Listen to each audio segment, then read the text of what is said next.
Chris Savage, backing the boat in for Mike. Mike's partner today. Steve Von Brand here for the Bass College down here at Anchor Marine, covering the Chester County Bassmasters Open Tournament on the Upper Bay. Weather's changed, got a little colder, we had a 5-mile-an-hour wind. Water temperatures were in the 60s, so we'll see what happens. A lot of bigger fish probably caught today. Here comes Mike Ward putting the boat on.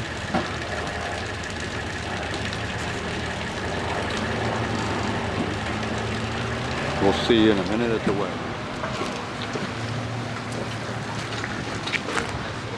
Oh, yes, yes.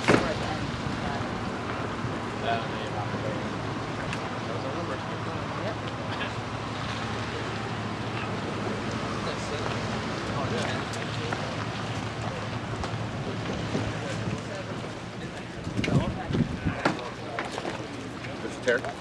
Yep. Boat 7? Yep. One fish? Yep. One fish. One lunker. One. Boat number? 1. Jimmy, hold it back. What boat? Boat 1. Boat 1. 4 fish. That's a lunker. I think I said. Let me double check. Ah. Just double checking on that one? Yeah. Well, we're here to catch fish, right?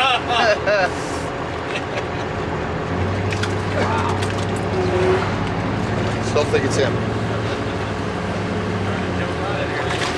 Yeah, that's him. Okay. It's good, isn't it? 5-2-1. Nice fish.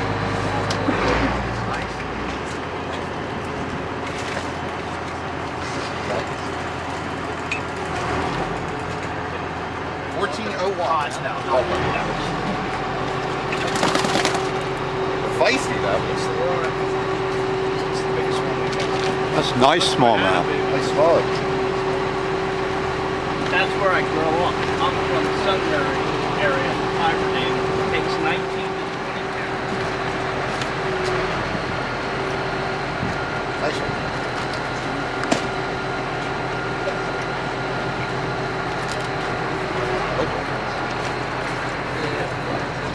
That's fine.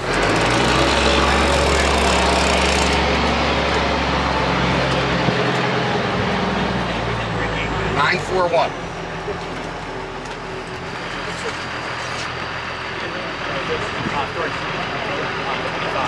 Boat 25, 3 fish.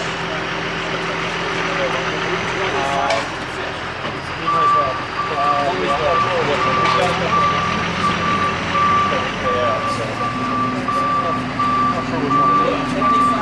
Yeah. Yep. 25. Duke, that other one is close. 395.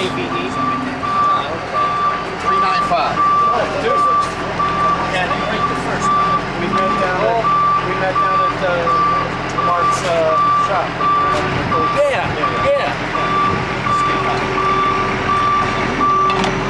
I don't know, one of those was bigger than 4, but I just don't know which one it is.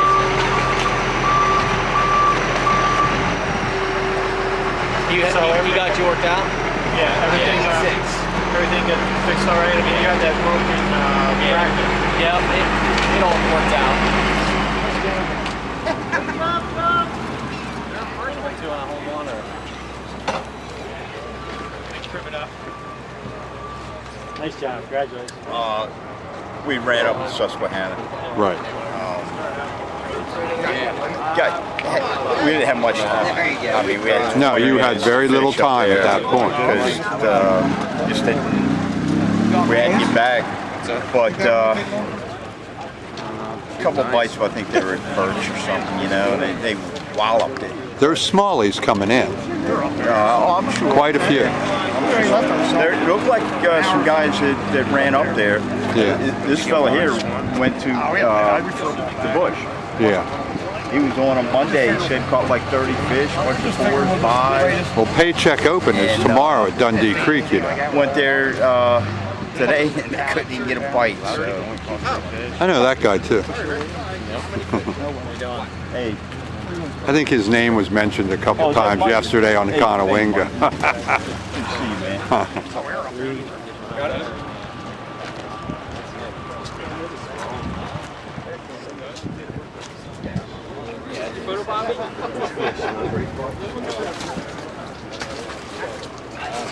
Jimmy had a good day and Lou went away along for the ride. 547. Nice fish. Yes.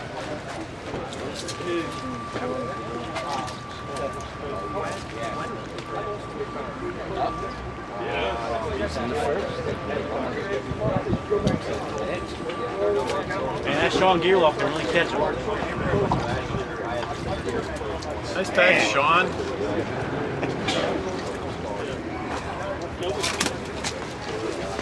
That's all you can muster? No ain't a lunker, Lou? Damn!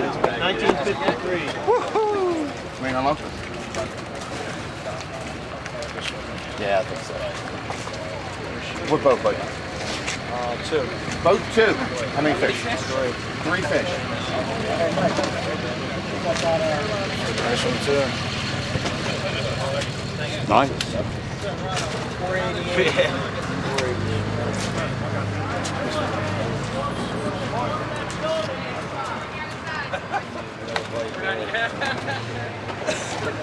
$10.67. How much that number? 13? 13. Lucky 13? No. Not today? How many fish? 3. You want to turn the chip in at 2:30. Oh, sorry. That's okay.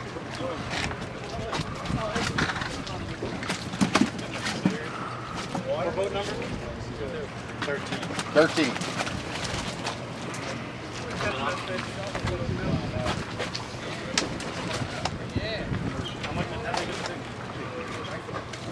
$7.14.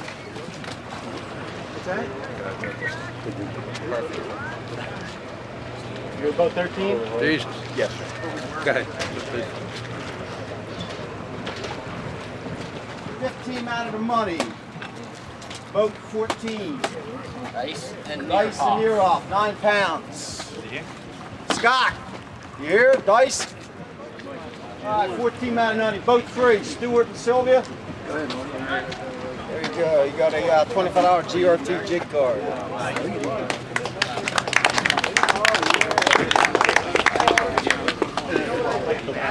Thank you. Boat 24, Keith and Zach. Keith, Zach. Hey, nice.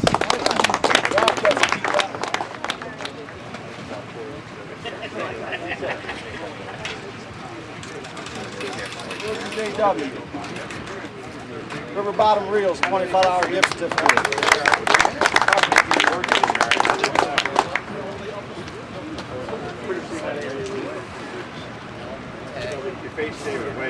Boat 2, Werebos. Ben.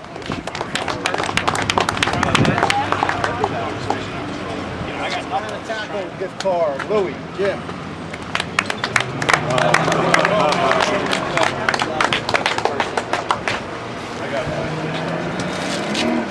Good job, guys.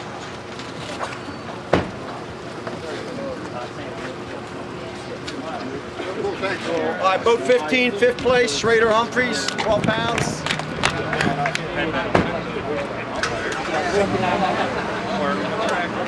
All right, 4th place, Venor, 12 pounds. Good job, thanks.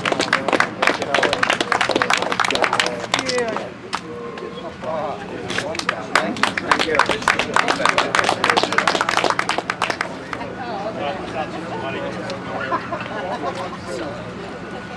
All right, boat 12, 2nd place.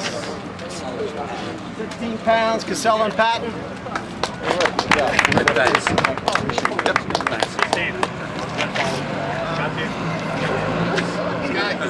Now you got a $90 pair of polarized glasses. Thanks. First place, Louis and Jim.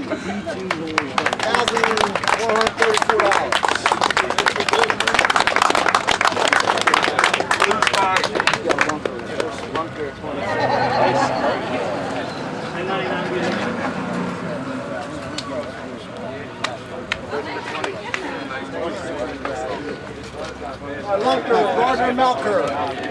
Bryce.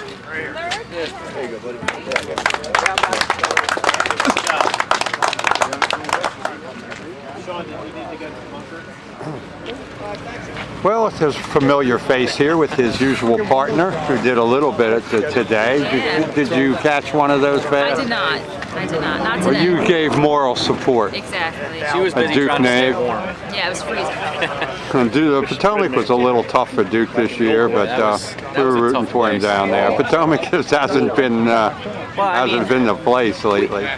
I think it's not a bad place to fish. It's a great fishery. No. It's just that, when we hit it, it was right after that nor'easter came through, dropped 5 inches of rain. Then the hurricane, even though the hurricane didn't make landfall, it still, impacted the tide, the winds. Didn't have a great practice at all. And it's funny because I roomed with the guy that won it, and on the boater side, and we had about the same identical practice. I mean, I think we didn't catch that many keepers in practice, but you know what? He's a great guy. I'm so happy for Gray Buck to win that thing. And that's fishing, isn't it? Yeah. Hey, sometimes you get them, sometimes you don't. But. And today you did well. I mean, 2 more, and I mean that would have been a great bag. Those were big fish. Yeah. You were on nice fish. Yeah, they were all right around 4 pounds, and we were just shy of 12 pounds for the day with 3 fish. So it was reminiscent of the first tournament that we fished here for the BFL. It was about the same exact weight. Yeah. 3 fish, about 12 pounds. How'd you find them hitting today? Did you think they were really pretty aggressive when they hit, or was it still a light bite? No, they were just a pretty light bite. I caught them all on a jig, and they were barely picking it up and going with it. Were you in your usual spots, or did you think that spot, the 360 sonar, helped you today like it had in the past, or was it just something you were fishing from the past? It helps me every day. It helps me every day I'm on the water because you always find something new out there. Whatever cover you might be around or something like that. But every fish I caught was on a tree that I located with 360. I haven't been down here for probably a month. The last Angler's Choice, and we did well then. So. I went to a couple different spots that I haven't hit for a while. I thought maybe they'd come back, but didn't have any luck there, and just sort of went on a normal milk run here in the Northeast. Well, we appreciate you coming. It's always nice to talk to you, and we'll see you soon. And of course, we're going to see you next year on Rayovac. And I was just talking to your, I'll say girlfriend for now, huh? Maybe I won't be saying girlfriend later. Soon, hopefully. All right, that sounds good to me. Maybe Rayovac or something. Yeah. Walk up there on the stage like Andre Moore did with me at the Bassmaster Classic. And before he walked up the way in, he proposed to her on stage. I don't know if that's her dream proposal, though. My dream proposal, but maybe not hers. Right. Well, they fished the Redman Tour together. I mean, the Redfish Tour together now. Andre Moore and his wife, so they're still doing reaction innovations. But it was great to see that at the Classic with like 25,000 people there. And it was pretty cool.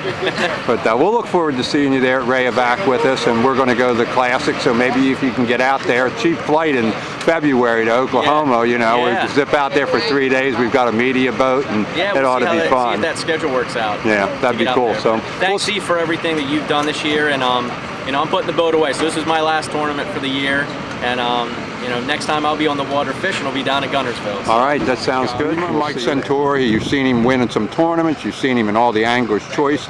And if you fish the Upper Bay or anywhere around here, the Potomac, you've seen and heard Mike's name before. We were up on Conowingo the other day doing a little sonar and stuff, and talking about Mike has got the Insight Lowrance on his boat too, don't you?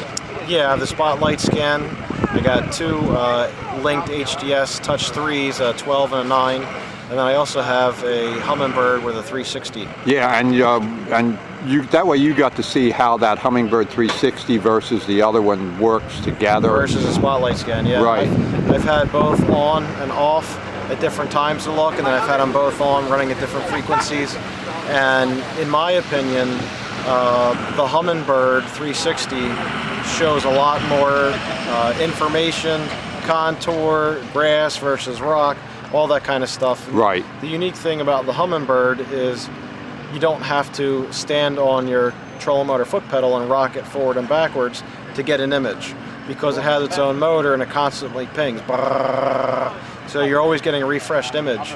Whereas with the Lowrance, and you know, for me, I've grown accustomed to the Humminbird, and I've used it like a major tool. I pull up to a dock that maybe I normally would fish, and I go to flip a piling, and I look down at my 360, and all of a sudden there's a tree over there, 10, 20 feet off the dock I never knew was there. Well, that's what Duke Nave was just saying when we were talking to him a few minutes ago, that it always helps him, and he said that the 3 fish that he caught today, the 3 big ones, were caught off of a tree that he found using his 360 that he wouldn't have known was there, and that's how he ended up with a good bag today. And absolutely. how he won Angler's Choice for the year. Sure.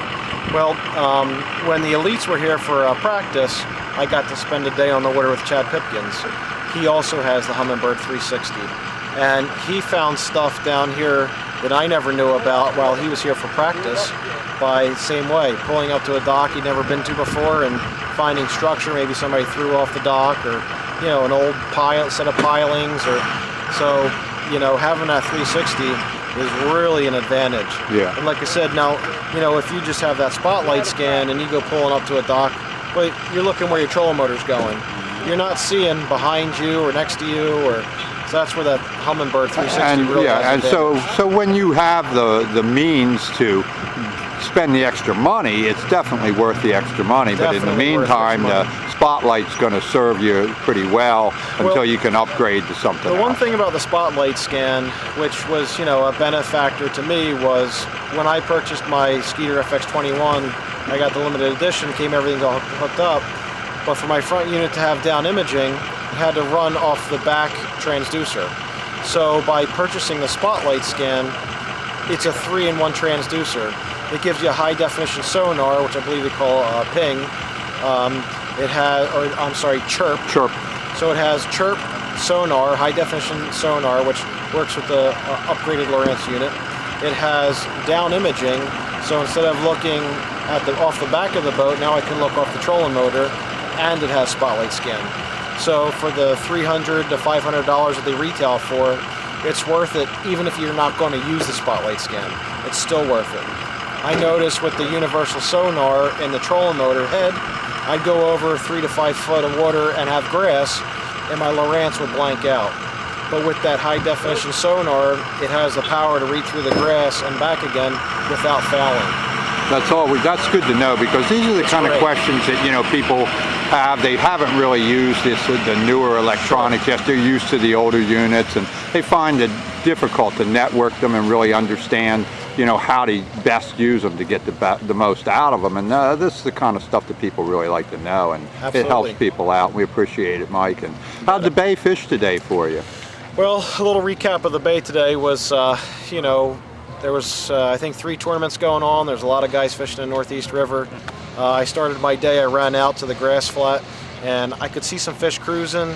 We had like 60 to 65 degree water depending on where we were going. We could see bait, we could see little bass, big bass. We tried some of the Susquehanna marinas, and we were catching plenty of shorts. The life cycle that's going to be coming in a couple of years, a little 10, 8, 9, 10 inchers. But as the day carried on and we were losing time, we ended up back in the Northeast, and we scrounged up a limit for around 11.5 pounds and a 7th place check. No, that's not too bad. Were they hitting the crankbaits at all today? We did get a couple moving bait bites, but most of our bites came on a lower tide, and we were finesse fishing. Right. Yeah, the Duke was saying he caught them all on jigs today. Yep. Well, here we are with Ben Werbos. You've seen Ben before, that's for sure. He does a lot of great video for us. He's won a couple tournaments down here, and fishing all over the place. He was just up at Lake Champlain doing some video, and had some fun up north, New Hampshire. Yeah. We were down Potomac last week. Some good stuff. You won a nice tournament over at Salem Canal in New Jersey too, didn't you? Yeah, we put up 15 pounds at Salem Canal. Yeah, which is nice for the Salem Canal, especially for the time of year you were fishing it. Yeah. A lot of people have trouble with the Salem Canal. Yeah, it's tough. We went back a week later and it was real tough, but we ended up stumbling into something and we pulled 4 fish and got second on a real tough day. So how did fish today out there? It was tough today. It was pretty hard to come by the bites, but we've been down here a lot recently. We had a good idea where they were going to be or in what areas. We knew it was just a matter of time rotating on them, you know, hit the right spot at the right time. We were also waiting a lot. You know, we did a lot better when that tide went down a lot. That high tide was tough on us. Well, they're not really up in the creek right now, are they? I mean, there's a few. There's always a few until the really cold weather comes. But I'd say, I mean, the docks really, and docks, rocks, wood cover, things like that is going to be what people are wanting to we fish. caught them on. We caught the bigger ones on, you know, just random piles of rubble out there. You know, people barely notice. You know, we did a ton of cranking today. We worked hard today. Yeah. Well, Nate Wellman was here at the lead series. I was standing there talking to him in the back. He says, they named a rock pile after me, didn't they? I said, yeah, Nate, they did. Yeah, I have a few crankbaits that are beat up. They were brand new, like beat up. Eyes missing, cracks in the side, the paint's wore off. I mean, Yeah. we threw them for 7.5 hours straight today. Yeah. Sometimes that crankbait bite in here this time of year is just so hot in the docks and in that wood. The key was you had to be hitting something hard. If you weren't hitting anything, you might as well get it in fast and get it back out. You had to hit something. Right. You know, as soon as you whack the right pound or the right rock, it just would stop. You know. Then we ran a lot of stripers doing that too, bro. Yeah. You got to weed through the stripers sometimes this time of year. Well, you always do good though. Sometimes, you know, you got 5, sometimes you don't, but those were really nice fish. Those were 2 really big fish that you had. Yeah, and 2 weeks ago here it was 6 fish limit. We had like around 16 pounds. We had 1 small one, but we had 3 or 4 over 3 pounds. So we knew a few areas there was going to be some bigger fish, and they were there. Well, we're going to look forward to getting out with you soon. You know, we were talking, we're going to go out and do some video, and we'll catch some bigger fish then, and we'll run a few places and show them this new spotlight on the Lowrance units, and do some sonar tips and catch some big fish, have some fun, so show some people some ways they're going to catch on the bay. And we want to welcome Ben too to the pro staff at the Bass College, and next time we have you on video, you'll be standing there with a new Bass College jersey on. Appreciate it. So congratulations, Excited. Ben, and we look forward to working with you from this year, next year, and into the future. I appreciate that. I'm looking forward to it.